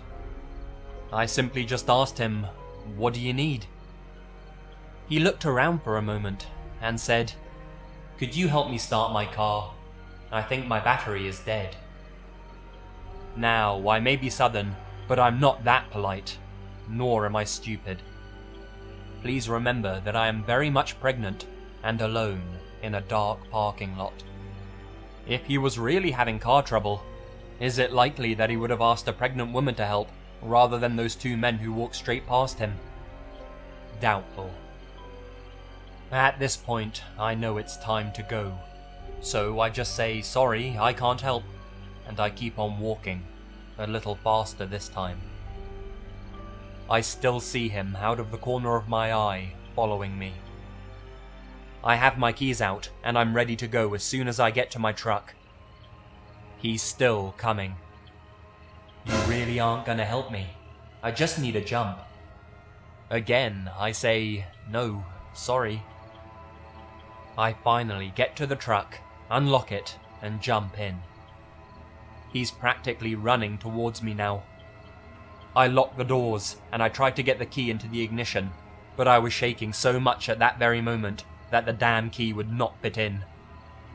He gets to the truck and hits my window, saying, "I just need your help for a minute." Now I'm starting to get angry, and I yell, "No, get the hell away from me." He grabs the door handle and tries to open my door and screams, "Just open it." Here is where I lost my cool and made a split-second decision. I have my concealed carry license because there have been other reasons I've needed protection that I won't go into here. However, I did have my .38 special in my console that I do know how to use. When he tried to open my door, my only thought was to protect my unborn child and ran. I know I should have gotten the hell out of Dodge right then and there, but in that moment, I couldn't. All I could do was just sit there, in shock. I was terrified of not only what he might have done to me had I not sensed something was off, but also that I had just threatened to kill someone. Not a situation I ever want to be in again. However, should it happen, I still have that .38, and it's loaded and ready to go.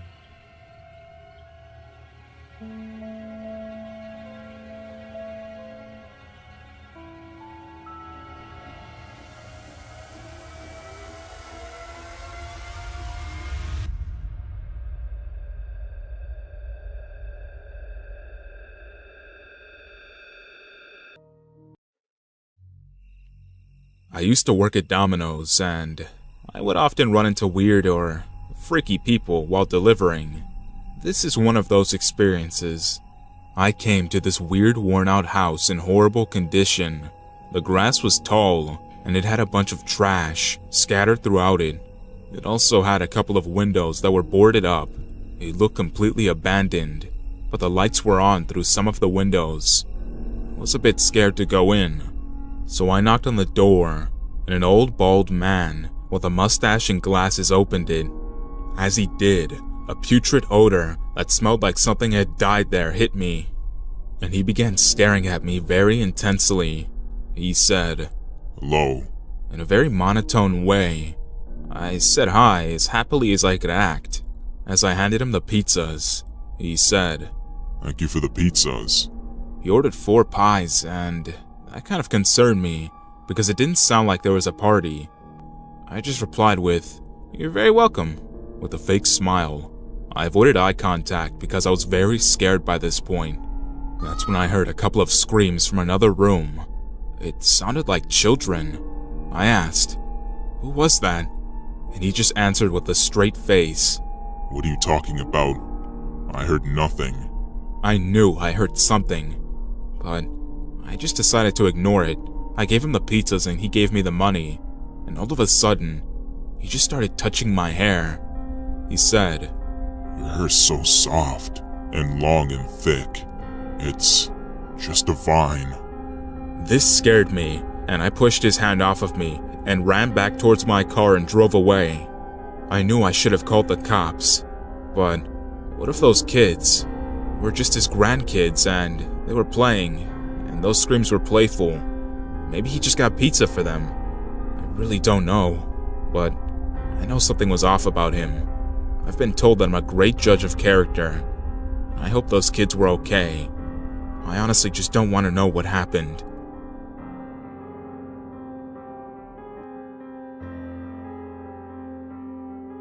In my early days after graduating college, I didn't have a lot of money, so I had to rent an apartment with someone else who I'd never met before. He'd become my roommate, and his name was Randall. At first, he seemed easy enough to get along with. He didn't talk too much, but he had a heavy Spanish accent. The room I'd be getting was already furnished, and that was one of the appealing factors to this apartment. It had a twin-sized bed tucked in the corner, a nice-sized dresser, a closet, and a TV stand in another corner of the room. There were a bunch of stuffed animals sitting on the dresser though, which I found a bit odd, most notably a big teddy bear facing the bed. When I asked Randall about the stuffed animals, he gave a really loud laugh and said his room had the same thing. He recommended I leave them be as to show respect to the landlord. I didn't really talk to Randall much that first day other than that. I spent most of my time unpacking my clothes and supplies and setting up my TV. When I was laying in the bed watching TV that night, I thought I heard something. It was a very brief noise, but it was definitely audible, and it sounded like some kind of small electronic component. I chalked it up to being a house noise and continued my show. The next day, Randall wasn't home all day. I didn't know if or where he worked, but I just assumed he was at work. That night, when I was in my room watching TV, I heard the front door open, and Randall walked through the hall to his room before shutting the door. A little later, I was getting changed into my pajamas when I heard the same sound from the night before. This time without the TV noise in the background, so I heard it much clearer. It was definitely some kind of electronic device, but I didn't know what or where. It still didn't seem like a big deal, so I got into my bed and started reading my current book at the time, then went to sleep. The next day, I saw Randall when I came home after work, and he asked me what book I was reading. At first I didn't get the question, but then he said he was talking about the book that I was reading in my room. I looked at him in silence and confusion. I asked him how he knew I was reading a book, and he said in his heavy Spanish accent that he had to go into my room just to take something out that he left in there, and that's when he noticed the book. I asked him nicely not to go into my room anymore. Unfortunately, there wasn't a lock on the door, so I couldn't stop him when I wasn't home. That night, when I grabbed my book from under my bed, I stopped and wondered, how would he see my book if I had it under my bed? Thinking about this now creeped me out, and I was in no mood to read anymore. I looked around the room as I thought to myself, then I noticed that big teddy bear on the dresser again. How it was angled so perfectly to face me in the bed. Then I had a thought, a scary thought. I stood up and walked over to the bear, grabbed it, and looked closely into its eyes. I felt my heart skip a beat when I realized there was a camera in one of the eye holes. I threw the thing into the corner of the room and went to Randall's door and tried opening it. His door apparently had a lock because it wouldn't open, but I knew he was in there. I pounded on the door screaming his name, but he wouldn't answer. I saw the light sneaking in through the bottom of the door go dark, as I assumed he turned off the light. I went back to my room and called the landlord. I explained everything and told him I'm leaving right now, and I had a valid reason to void the contract. I packed the little amount of things I brought into my car and left that same night, never looking back. The landlord surprisingly never even came to me to collect the money for those few days I was there. Ever since that night, I have a phobia of stuffed bears. Like, I always have to turn them away so that they're not facing me.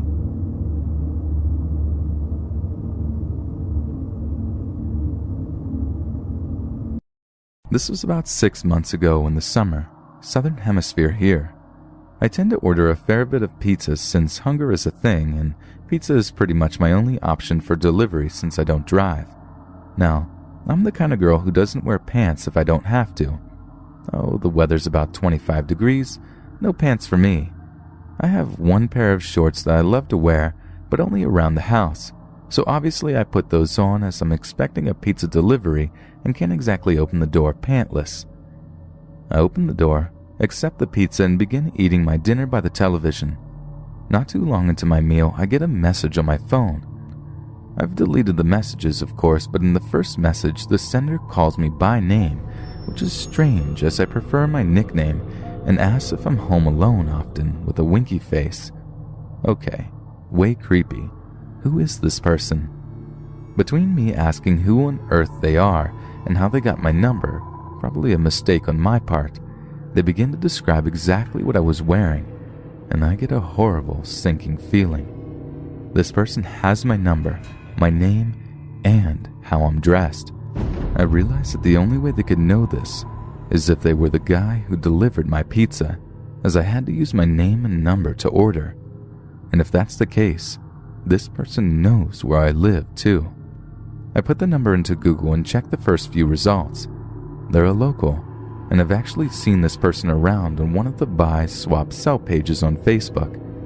Realizing they were in my town was the worst part, and they were literally in a good position to stalk, harass, or continue to be creepy as hell.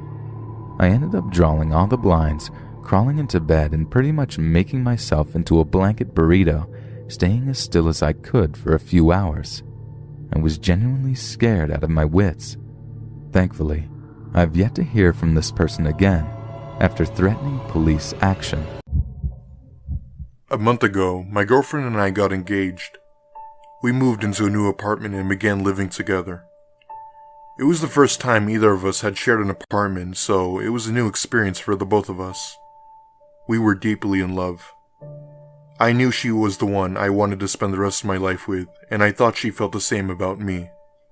Everything went well until 2 weeks ago, when I noticed that my girlfriend was acting very strange. She had become so attached to me that it felt like she couldn't stand being away from me for more than a moment. One evening, she said to me, "Darling, when you're not at home, I still feel you're near me." I didn't attach much importance to these words. I thought she was just being affectionate. However, a few days later, she told me something else. "Whenever you're at work," she said, "I often hear your voice, as if you were calling my name." This began to happen more and more as the days went by, and I started to get a little worried about her. One day, when I arrived home from work, I found her sitting silently at the kitchen table, staring blankly at the wall with a glazed look in her eyes. I grabbed a chair, sat down beside her, and asked her what was the matter. "I think there's something wrong with me," she said. "Why would you think that?" I asked. "I saw you today," she said. "You walked from the kitchen into the bedroom and then you stood back to me, staring out the window." "But I was at work all day," I said. "I know," she replied with a sigh. That's when I really began to worry. I suspected that my girlfriend was losing her mind and starting to have hallucinations. Over the next few days, she kept telling me that she saw me in the apartment when I was at work. She could even describe exactly what I was wearing. My girlfriend was also acting more and more strange. She was getting more and more quiet, and she was terrified of being left alone. Sometimes she would just sit there silently staring at me. Last night, my girlfriend was very tired and decided to go to bed early. I held her hand and sat on the edge of the bed as she was falling asleep. Just before she nodded off, she said, "You're not here." "Honey, I'm right here," I replied. "Don't worry, everything is fine." "No, you're not here," she said. "You're in the kitchen." Just then, I heard a dull noise coming from the kitchen. It sounded like a chair scraping across the linoleum. Then, I heard the sound of footsteps walking down the hallway. Fear gripped my heart and I didn't know what to do. All of a sudden, the handle on the bedroom door began to turn and the door slowly began to open. Maybe it's just a draft, I thought as my eyes grew wide with fear. But it wasn't a draft. The door swung open and I saw a man standing there in the doorway. It was me. It's difficult to describe exactly what I saw. It was me, but at the same time it wasn't me. It was as if I was staring at myself in a mirror, but the other me had cold, lifeless eyes. The other me looked at me for a moment and then turned and left, shutting the door behind him. It took me a moment to recover from the shock, and then I sprang off the bed and ran after him. The hallway was empty. I checked the kitchen, then the bathroom, but he was nowhere to be found. The other me simply vanished. It was terrifying. And then, as I stood in the hallway, trying to figure out what had just happened, trying to calm myself down and convince myself that it was just a hallucination, I heard a faint voice coming from the kitchen. It wasn't my voice. It was the voice of my girlfriend. "We are here to stay," she said. "Forever." I realized that my girlfriend wasn't in the kitchen. She was lying in the bedroom, exactly where I had just left her seconds before. I was so frightened, I started trembling like a leaf. I ran into the bedroom, grabbed my girlfriend, and dragged her with me out the front door. We left in my apartment in that very moment and spent the night in my parents' house. Tomorrow, we will go back to pick up our things. I still can't understand what had happened in that apartment, but neither of us can bear to spend another night in there.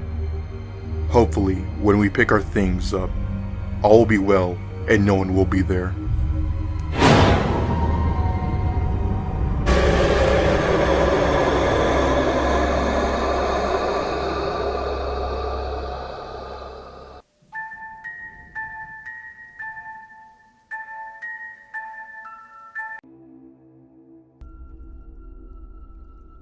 This happened quite a few years ago when I was in college. My friends and I were living on the ground floor of an apartment and my room was in front of the building, and outside my window was the front garden. My boyfriend and I had literally just got done playing video games.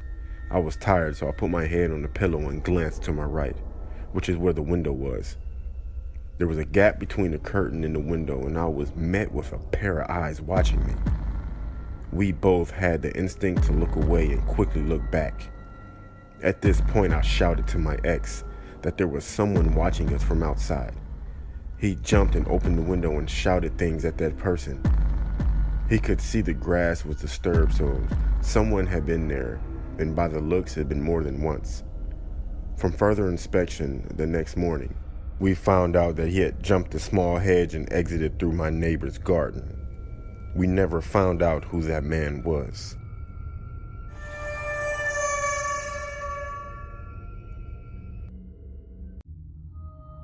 It was Christmas and I was a freshman in high school. My family has been split up for some time, so normally we trade off Christmas Day and Christmas Eve each year. And this year, I had come home early from my grandparents' Christmas party, while everyone else was at my aunt and uncle's celebrating another party. When I was dropped off, my cousins offered to stay with me for a few hours, but I declined. I thought I could watch some of my new DVDs and get some alone time in this house, which is a rarity. I had noticed an unfamiliar car parked on the street, but didn't think anything of it, considering it was Christmas Eve. Probably a neighbor's relative or something. I hadn't been home for more than 15 minutes when there was a knock at the door. I unlocked the door and opened it only a crack to see a man standing there. Dark hair, glasses, slightly overweight and dressed casually. He didn't look like much of a threat, but my stomach dropped. He asked, I was wondering about the car outside. Is it for sale? I told him I don't think so. Is there someone here I can talk to about it? I said, quite stupidly, no, you can come back another time. And I shut the door and turned the lock as fast as I could. He reached for the door handle immediately and started pounding on the door. I heard a string of profanities and the pounding stopped. Terrified, I was crawling on the floor to the phone, hoping he wouldn't be able to see me through one of the windows. Then I heard the noises. Our house has an open garage door, and it led through to the laundry room, where the door lock was broken and no one had bothered to fix it. Just then I heard a man yell and I saw the man through the window run to his car and drive off. My uncle had gotten him, just in time, and he scared him away. Who knows what would have happened if he hadn't made it home in time. Sadly, we didn't get the plate number, and nothing ever came of it. But I'll never be home alone again on the holidays.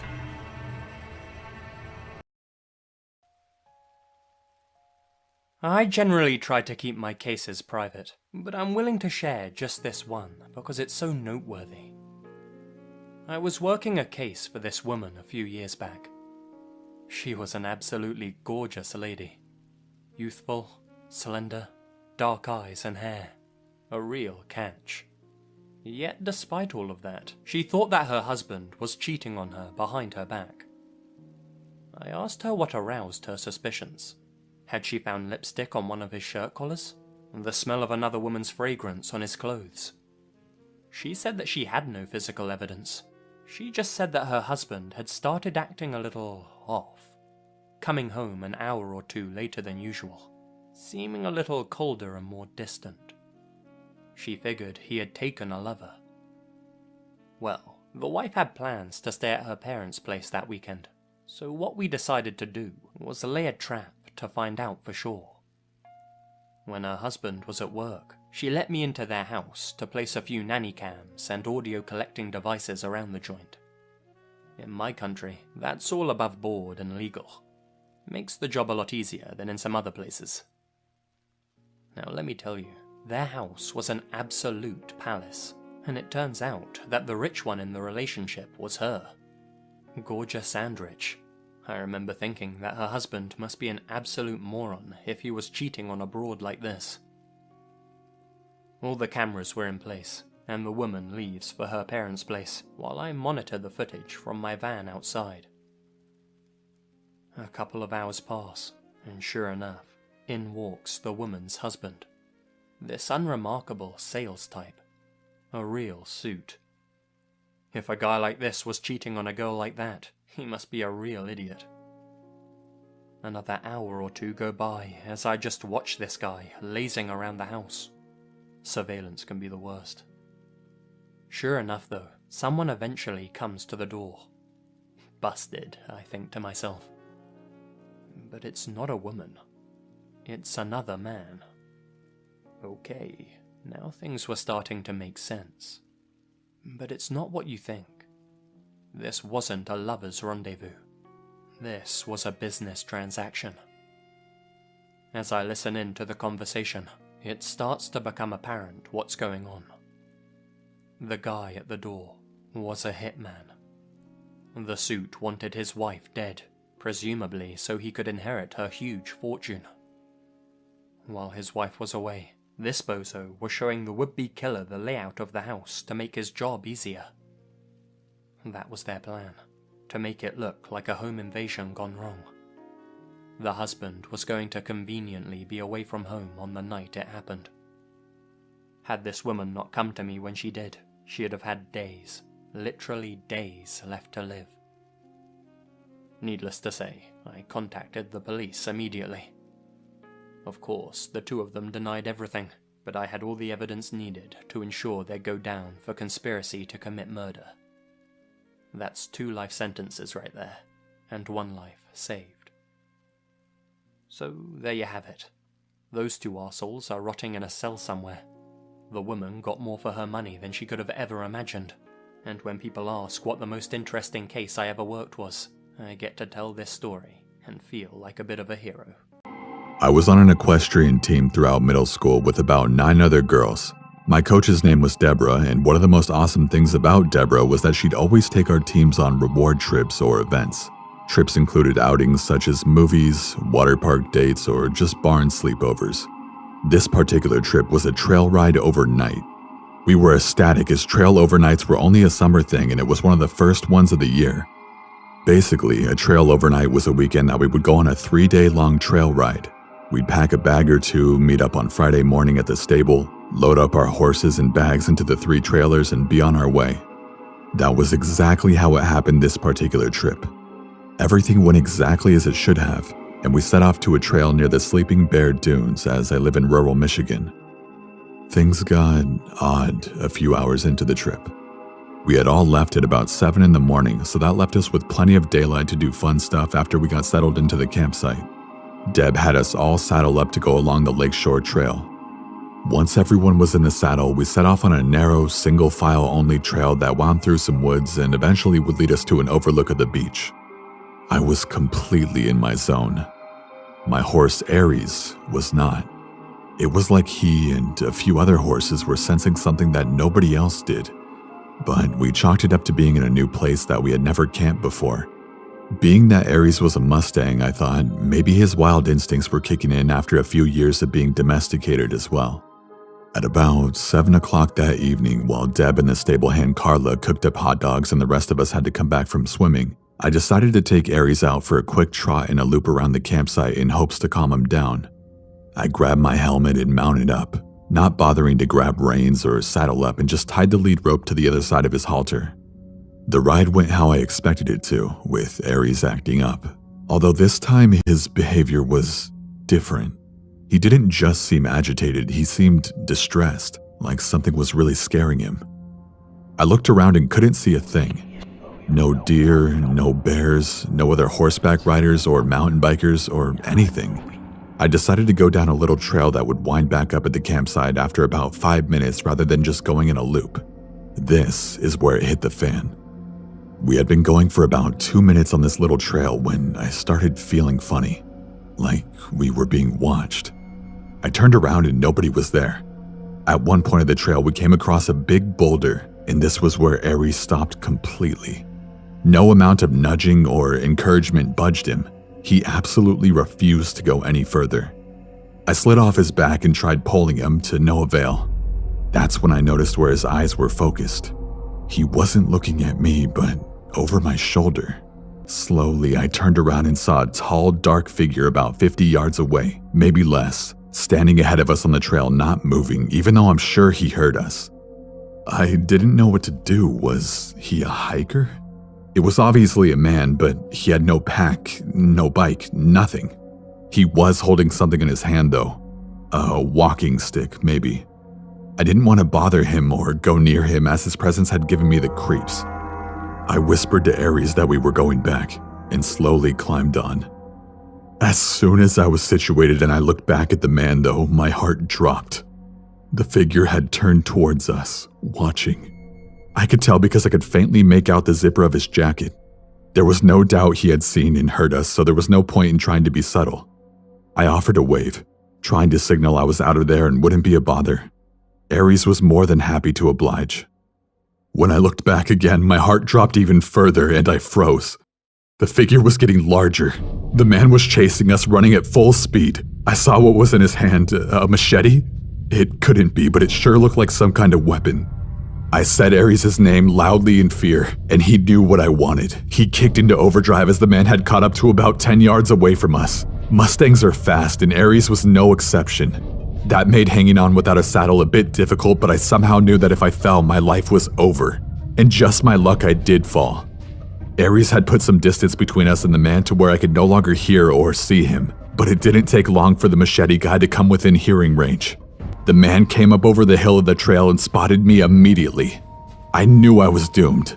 The man started towards me, and before I could bolt, I heard the thundering sound of hooves speeding in my direction. The man, although I couldn't see his face beneath the hood of his jacket, I could tell he was looking behind me. I turned too and had to dive out of the way. Aries was speeding towards the man in like a freight train. I couldn't believe what I saw. Before the guy could dive out of the way, Aries struck him with full force and trampled him, making the guy yell out in pain.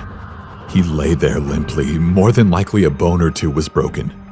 Aries was big for a Mustang, and being hit and run over by any horse isn't going to leave you without injury. Aries disappeared over the hill for a second, then came back and ran the man over a second time. He stopped long enough for me to scramble onto his back and we sped to the campsite. I told Deb and the rest of the group that we needed to call the police and get the hell out of there. As soon as I told Deb, she had us pack our stuff up and get in the trailer and trucks while she called the police. They didn't take too long to arrive, as there were usually some scouting around the area we were in. I told them everything that had happened, and that the man may still be laying where we had left him because Aries had trampled him pretty badly. We didn't stick around long enough to find out, but we learned that the guy I had encountered had previously been arrested for assault with intent to kill. How he had gotten into the woods, I'll never have any clue. I do know that I owe my life to my horse, as I wouldn't be here to tell this story had I not been with him. People say horses are dumb animals, but I think Mustangs are different. I think if Aries had not been wild before, he wouldn't have been able to recognize the threat. Anyway, that's my story. If there are any fellow riders out there, or even just hikers or mountain bikers, whatever you might do on the trail, I recommend you don't go do it alone. One time I went to the bar with one of my friends. I had just turned 21, so I haven't been to many bars up to that point. My friend was drinking on the way to the bar, so he was already pretty drunk when we got there. When I sat at the bar, a cute girl came and talked to me and my friend. She said her name was Candace, and I noticed she had really, really bright red hair. I assumed she dyed it. I mean, it was pretty, but unnatural. Anyways, the girl was flirting with me and my friend. She could tell my friend was already very drunk. To be honest, I played along like I was drunk already too, since it seemed to be working for my friend. I didn't know if she was just trying to get free drinks, so I told her we didn't have much money. She then offered to buy us drinks. She kept buying us drinks, and I started to get confused as to who she liked between me and my friend. My friend went to the bathroom. Before he came back, he was kicked out by the bouncers. He was way too drunk. Candace and I went outside with him. She kept telling him to go home with her. He was so out of it, he could barely answer her. I told her he was too drunk and that I couldn't let him go anywhere. I didn't want him to wake up hungover in some random house with no car and no idea what happened. Candace kept pushing it, saying that she would take good care of him, but I told her no because I had to stay with him. I was more sober than him and he was my responsibility. I told her the only way he was going anywhere was if I tagged along. I assumed she thought I was jealous or cock-blocking, but my friend could barely stand and lost interest in Candace already at that point. She immediately started flirting with me and offered to get my friend a taxi to drive home, and said we could go to her place alone. At this point I had a few drinks and I was already buzzed, so I agreed. We took my friend to the taxi and walked to her car. I slightly stumbled on the way to her car. Wow, you're pretty drunk, huh? She said, smiling as she held onto my arm. Yeah, I said. I don't know why, but I just felt slightly shy and anxious. Everything was just happening too easy for me, so I felt uneasy. We got in her car and we drove down the street. Want to stop at the liquor store and get somewhere to drink? I'll buy it, so don't worry about paying. She offered. I didn't want to drink any more than I already did. I mean, I was already buzzed and wanted to be able to carry myself throughout the rest of the night. Sometimes I made myself look stupid when I'm drunk, so I didn't want to ruin anything with Candace more than I already did earlier with telling her my friend was too drunk. I told her I was already drunk enough, but she insisted. I didn't want to seem lame, so I told her to get me a pint of liquor with some apple juice to chase it. She went into the store and came out with a lot more than just a pint. I assumed she wanted to drink more also, and that's why she got a fifth instead of a pint. On the car ride, we passed the bottle back and forth, but she took tiny sips. I tried to take tiny sips, but she kept passing me the bottle and telling me to drink. I somehow managed to drink all of my apple juice, and I pretend to drink the bottle by spitting the liquor into the apple juice bottle. I tossed the apple juice bottle full of liquor out the window before she even saw it. I didn't want her to know that I was acting drunker than I was. I mean, she actually believed I was sloppy drunk when I was simply buzzed. I took a couple more sips of liquor and then finished the bottle. Throughout the car ride, I called her the wrong name a couple of times to get a reaction out of her. She didn't react to it. She just kept letting me call her Carla without correcting me. For some reason, I thought maybe she lied to me about her name initially. We drove up to her house, and I pretended to trip and stumble into her front door. She helped me walk inside by holding me up. She opened her front door, which was unlocked, and we walked into her house. She closed her front door and then she locked it. I thought that was strange, but assumed she didn't want anyone walking in on us. I told her that I had to use the bathroom. I walked into her bathroom, locked the door, and looked in the mirror. I just felt strange. I felt like something was off. I felt myself becoming more drunk from finishing the bottle earlier. I turned on the sink to make noise and made myself puke up the liquor I drank. I flushed, went to the sink, and started drinking the tap water out of my hands to sober up. I just didn't want to be drunk, but I still wanted to hook up with Candace, so I pretended to be drunk. I turned off the sink and I could hear her talking to someone. He's drunk as hell. He can barely stand up. You do it. Who was she talking to, and do what? I walked out of the bathroom and into the living room. The moment I stepped into the living room, I saw her walking into another room. All I could see was the back of her head, that strange, very bright red hair go into another room. I didn't see her face or anything. I just saw her kind of walk fast into the room. The living room was pretty dark. "Hey, where you going?" I slurred like I was drunk. She walked back into the dark living room and up to me. Let's go in my room, she said. I looked at her bright red hair and then into her eyes. They were different. Her whole face was different. It was another girl with the same hair, and that's when I realized it was another girl with the same wig on. It was a wig the whole time. She changed it with the girl from earlier for whatever reason. My heart felt like it stopped, but I tried to look like I had no idea it was a different girl. I kind of smiled at her and told her I needed to use the bathroom one more time and told her sorry I was so drunk. She said, "It's fine, just hurry up in there."